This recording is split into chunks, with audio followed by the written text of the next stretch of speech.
polishing without polish.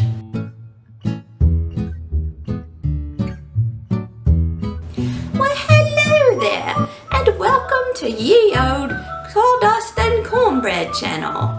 If you're the kind that would prefer to skip the chit-chat and get right to business, you may want to skip to the next chapter now to find how to polish your copper and finest silver and stainless steel.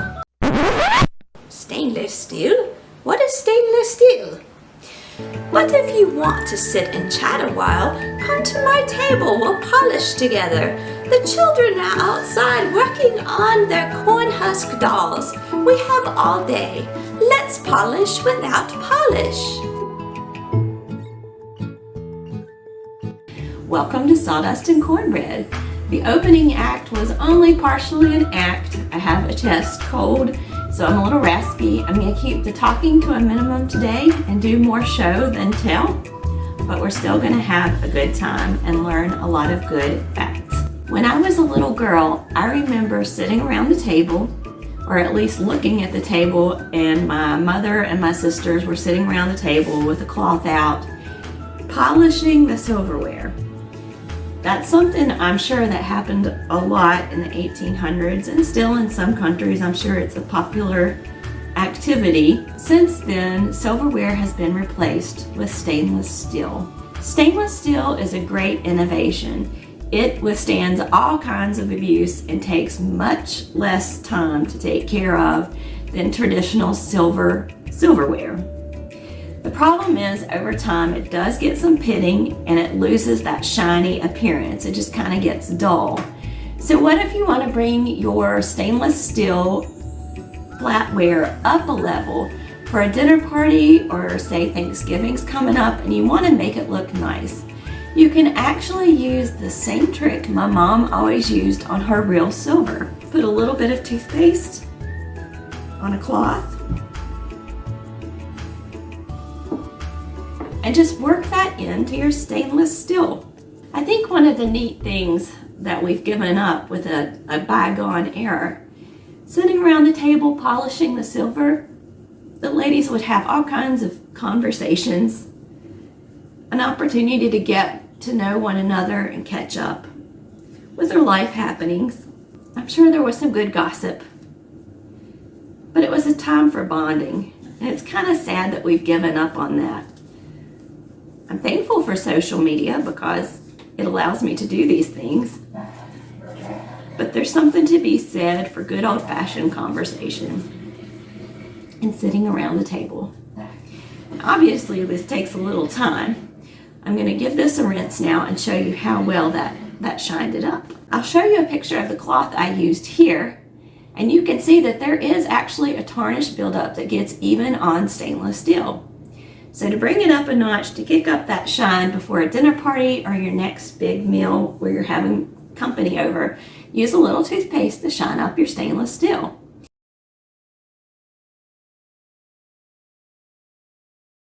You can do the same thing for your sink. Here's what I did for mine.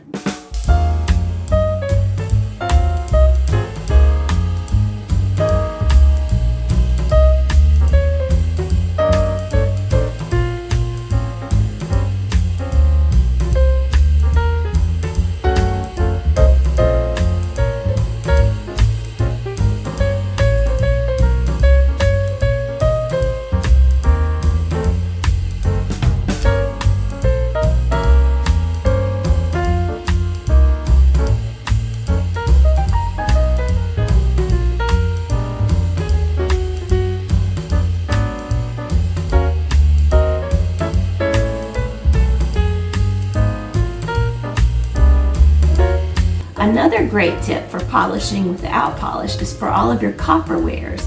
This little teapot or tea kettle was purchased at a local thrift store by my daughter, and we wanted to give it some extra shine.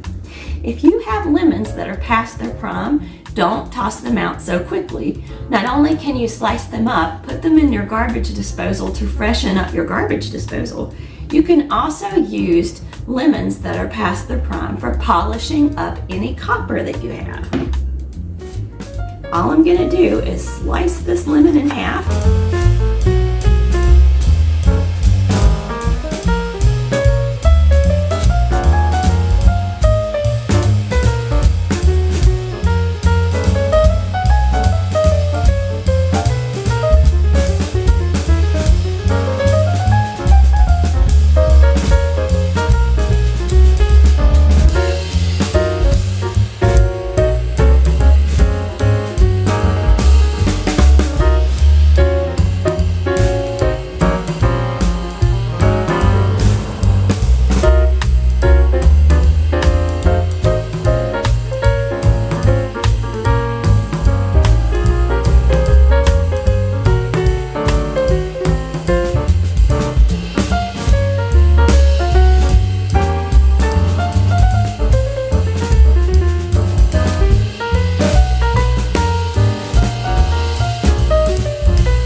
longer suitable for eating, but I can use it to polish up the bottom of my copper pots.